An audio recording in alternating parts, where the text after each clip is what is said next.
To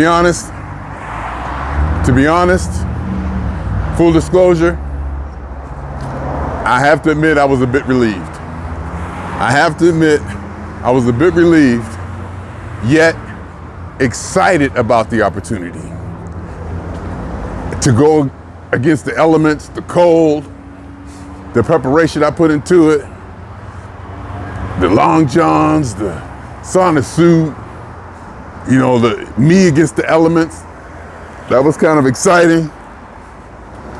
Orchestrating the plans, the flights, the car rentals, the hotels, and then actually being in stadium for the game. But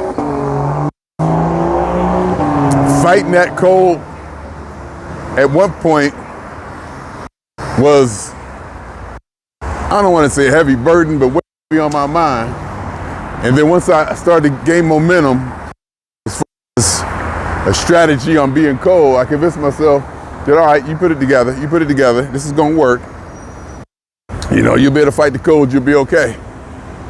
And then it became a burden or something in my mind, whatever you want to call it, about the travel being canceled and getting stranded, and then they've been not having enough cars, and I get there, even I got a reservation, they might not have a car for me because it's crazy in Buffalo right now, et cetera. To actually not have to actually have that worry or concern lifted, there was some relief. There was definitely some relief.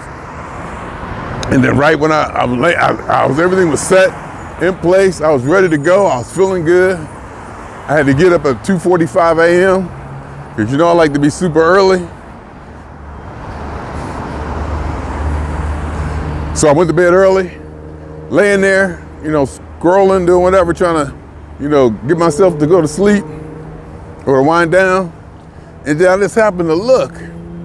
And it wasn't even a major alert. It was just like a little something that I happened to notice. It said, your flight canceled. I'm like, what the hell? And that's when the heart start pumping, get up, throw on some sweats, go to the main computer, start calling people, blah, blah, blah, blah, blah. And within that, I must say, and I have to admit, there was some relief. Better stay home. And got Monday off. So I'll be home for 3 days. And we all know what's gonna happen. That's why I didn't even unpack my luggage. I left my luggage packed in there because now we find out the game was moved. And I'm waiting to see what Ticketmaster gonna say. No, the game was postponed. So we're gonna wait to see what Ticketmaster gonna say about a refund and looking at other flights and this and that. And there's some things that could happen, expensive things. I think there was a one-way flight nonstop to Buffalo tomorrow, which would get me there a nice time in the early evening for like $600. And I'm at the point now to where the money is becoming a blur. I'm so entrenched in it. I'm so involved and immersed in it that the numbers start to not have as much weight as they do when you first go at it, when I first go at it. So, the adrenaline's up. It's like you done had that taste of, you see that fruit punch container in the refrigerator? And you go to reach for it, that anticipation has already started. So if you get there and it's empty, that urge becomes exaggerated, or that urge becomes energized, invigorated, because you were that close. And so now you're like, whatever it takes, whatever the party calls for. So I woke up this morning, chatting with the family. My daughter started a video chat. Granddaughter's sick, runny nose. She was like, well, it's probably best you didn't come. Granddaughter was sick, runny nose, still running around like a 2-year-old, still getting everything, still performing. As you can see, like real yellow snot coming out her nose, that real thick stuff I thought I saw, not the clear runny stuff. So, then all of us got on the chat and we was all chatting, talking, and then, went off into a whole different family talk thing. And during that time, I get an alert. I signed up for a Steeler website to get notifications. I don't know if I signed up for Steelers.com or I installed the app. I did something. Because I'm getting Steeler notifications now, official ones. I mean, good ones. I mean, right from the horse's mouth. I don't know why I haven't been getting these before. And it popped up, Steeler game moved to Monday. Game was on Sunday. I was supposed to fly out today. Get there today. I was supposed to get there today like at 4:30 p.m. I went and adjusted the car. I was supposed to get the car originally at 9. That flight got canceled. And then so I got the rental car changed to 5. Everything was set. I was gonna get there early. Might even get there early enough to go to Niagara Falls before I go to the hotel, blah, blah, blah. Canceled. I'm like, damn.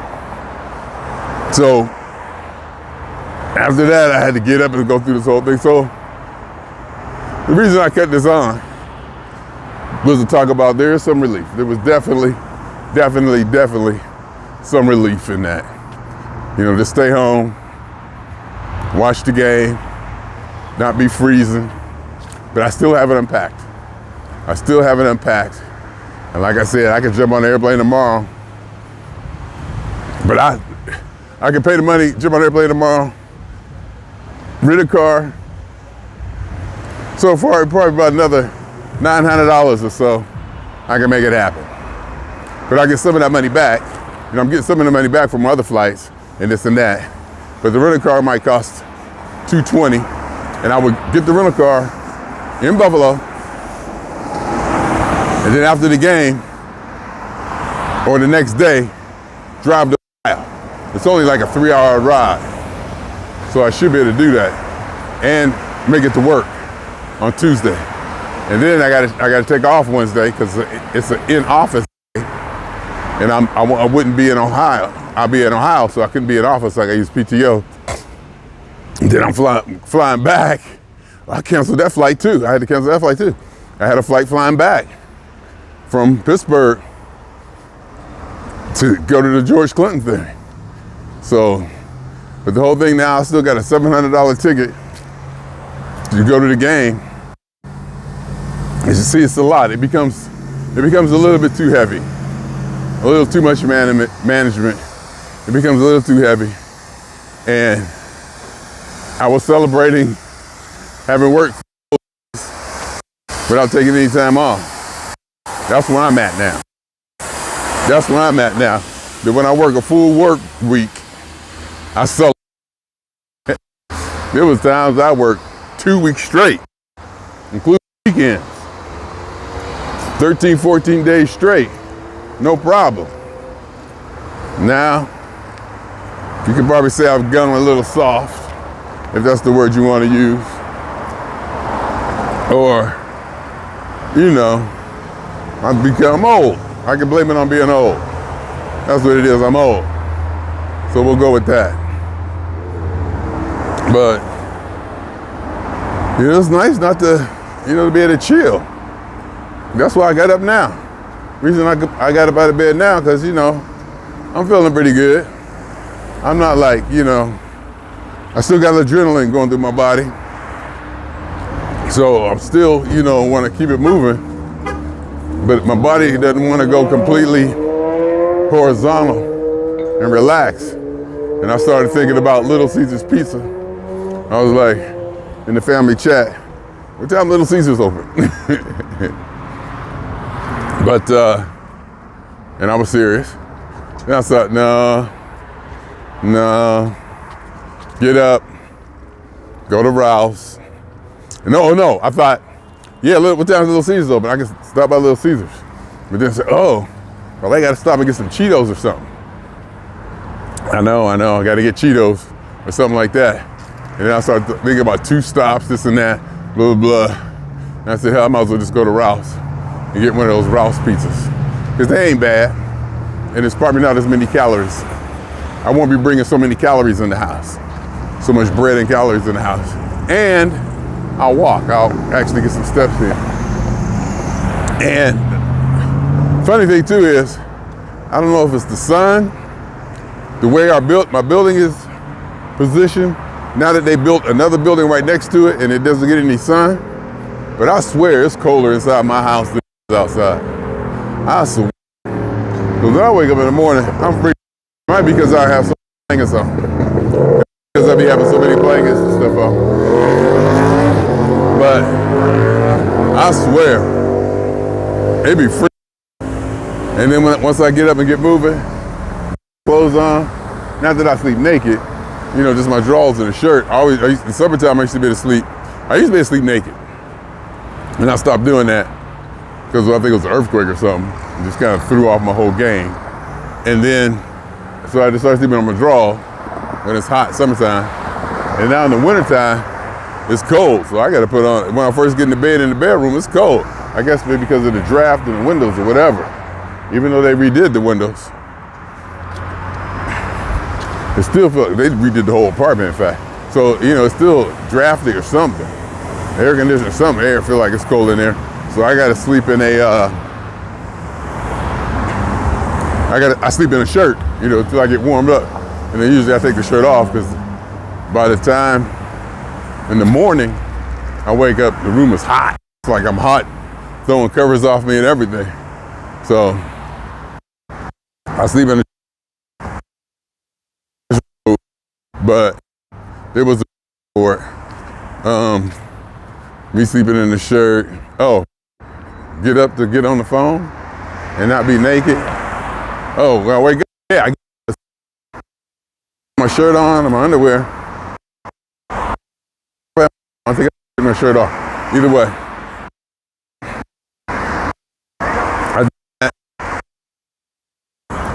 It's cold till I get moving. And I put the clothes on.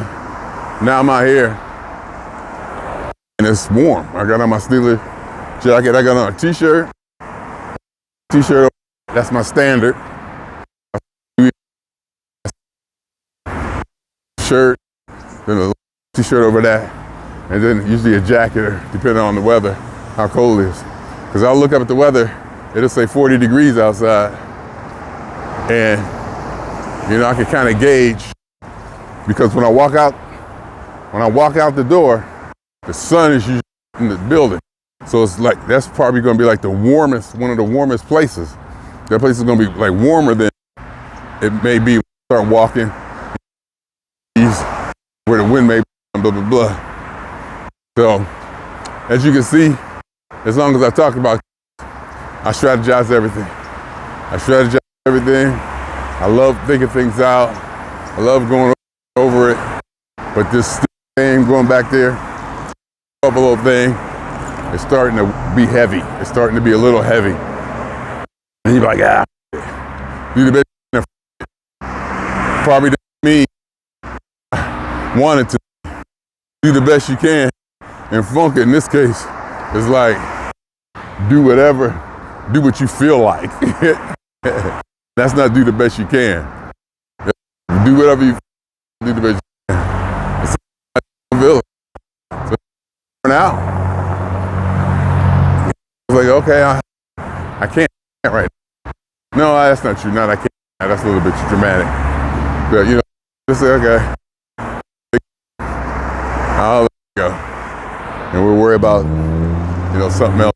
But I'm looking at a homeless tent, because they cleaned this place up. They cleaned this place up. I think they cleaned up LA a little bit. Because I saw were cleaned out. Same kind of fencing they have up to clear out of camp. They put this fencing up so they can't come back. And it's a tent here. have been up the street. It was like one of the last ones that I was, for like a long time about a gas station. I even told the dude, I was like, look, this is the last one. They holding out. I was like, they must know somebody. And now it looked like it wasn't there when I was just walking down. And I saw a tent that looked like it might have been the same one in another location. They probably gonna run them out. And some people will say, leave the homeless people, they need to, might be doing them a favor running them out. It might be a benefit to them. You might actually be doing them a favor by chasing them out and not letting them post up wherever or however. That has to be considered. The whole, they need a place to stay, leave them alone. It may not work in their benefit. It may benefit them to have someone on their ass to say, look, we're not putting up with this. You're going to have to find another alternative. Because human beings are good at adapting and finding other alternatives.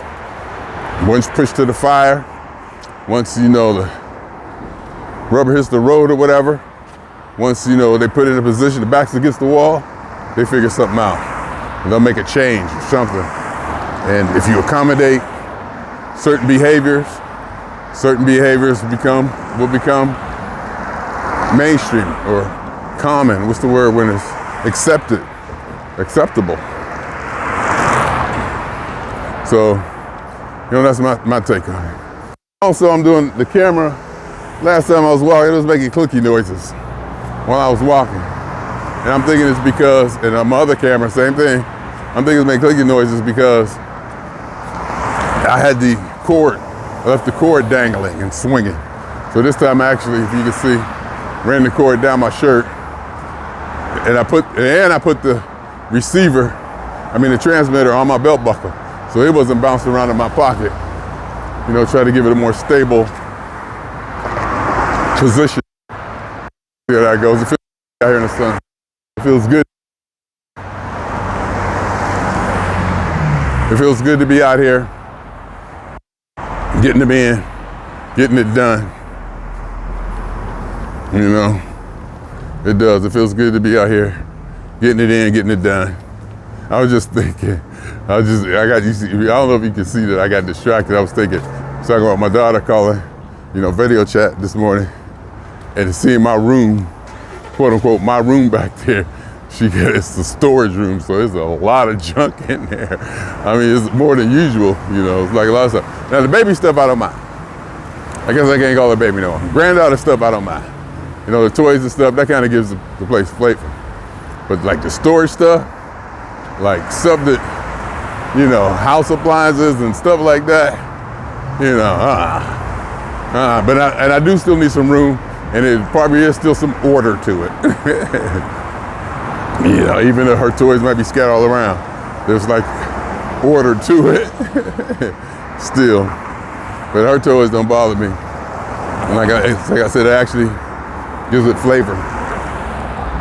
And so I was thinking, the look on her face, I was like, well, something like, you get that room cleaned up, I'll be there in a little bit. And she kind of looked to the side and looked like, ain't no way I'm gonna be doing that room no time soon. But I handle it, I can get there and handle it.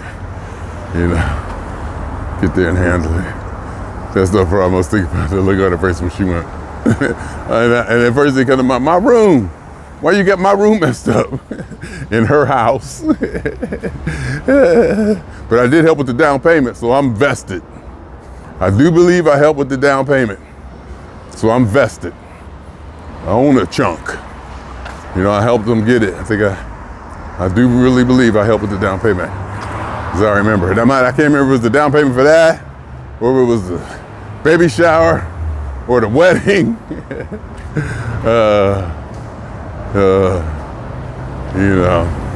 And full disclosure, a lot of that money was inherited from my father.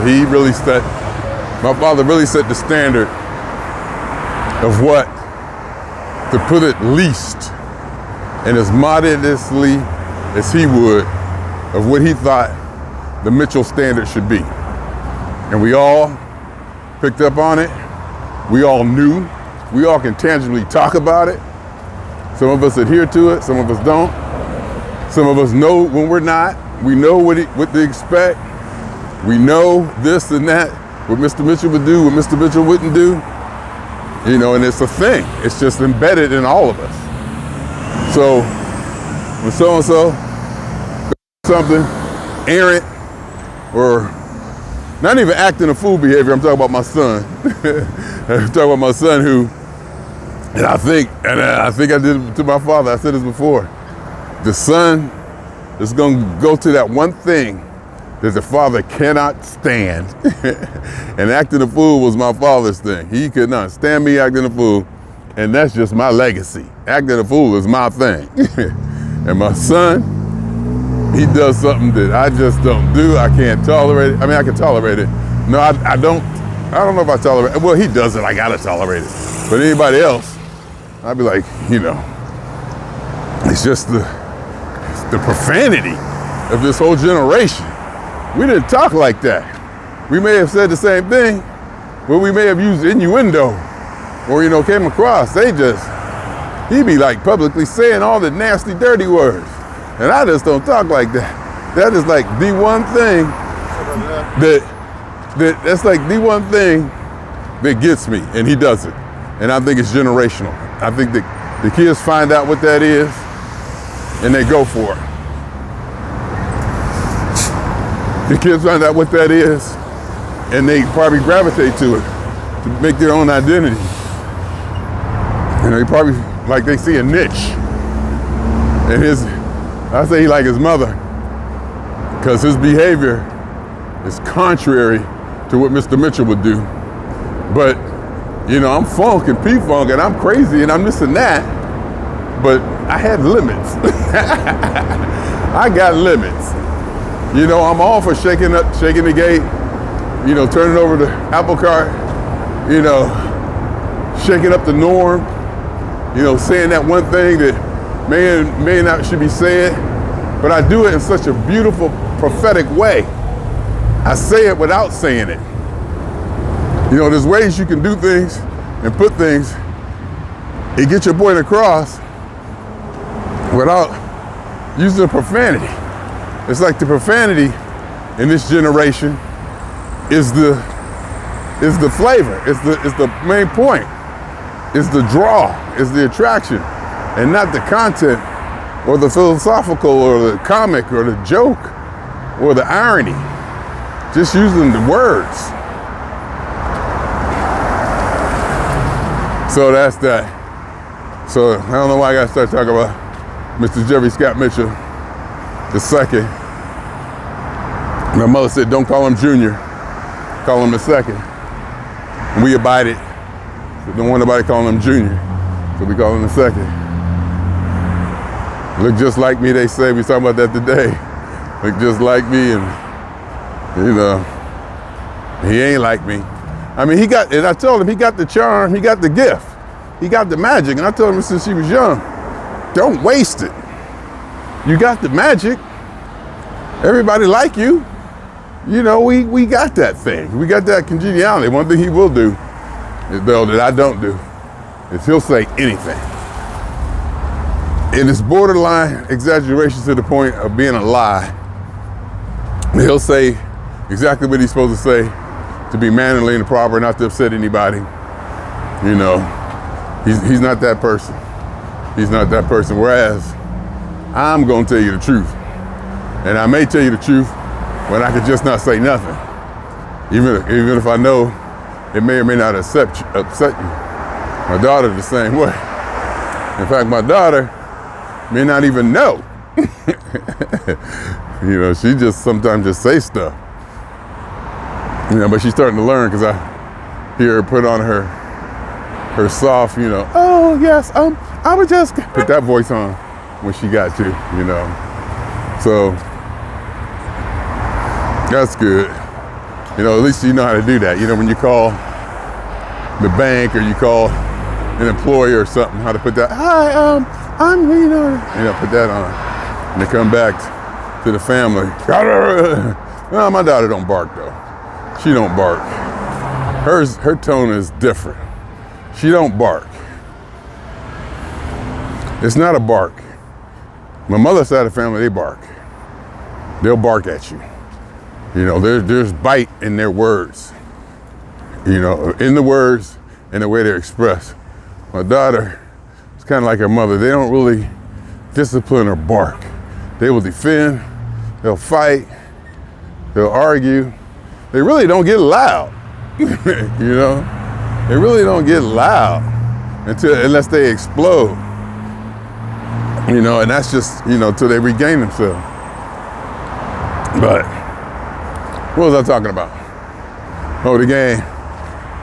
So now I gotta go back here, and basically what I'm doing is accepting the fact that I'm gonna lose $700 ticket. I'm gonna eat that $700 ticket. You know, and I'm trying to get good with that. That I'm gonna eat that $700 ticket, and I also, it's been a lesson in buying insurance on that ticket. This is a lesson on buying insurance on that ticket. This is a time, this is a lesson learned. I mean, because through all the years of doing this, P-Funk, you know, going to the games, you know, spending more money than this on tickets, you know, I've never had a problem. It's my first time. So I guess you could say I've been blessed to go this far without having an incident. And I should be, quote unquote, grateful that, you know, I've had so many positive transactions and positive interactions in this, that, you know, for this to only be like my first time actually, you know, taking a hit. But, you know, $700 is $700. They moved the game, they canceled the game. You know, they moved the game and canceled the game after all the flights got canceled. And I should have known, you know, bad weather, going into Buffalo. I even looked, because I bought the tickets, you know, you click on them a few times, and you click right by that, and do you want to insure this? Do you want to insure that? Next time I'll know, especially in bad weather like this. I definitely should have. I learned a lesson. So I'm just getting ready to accept that I'm going to have to eat that ticket. I'm just going to have to eat that ticket. And I got it on sale now for like $400. I would get like $360 back. I would get like $360 back, and I paid like $13 or $672 or something like that. So, and that $400 ticket is actually, compared to the other tickets that they got to sell in that section, row 4, 45 yards behind the Steeler bench. But since they moved the game, we'll see how it goes. We'll see how it goes. And from there. Anyhow, I'm gonna check this video. I'm gonna check the video. It's making that clicking sound. And I'll come back and finish up later.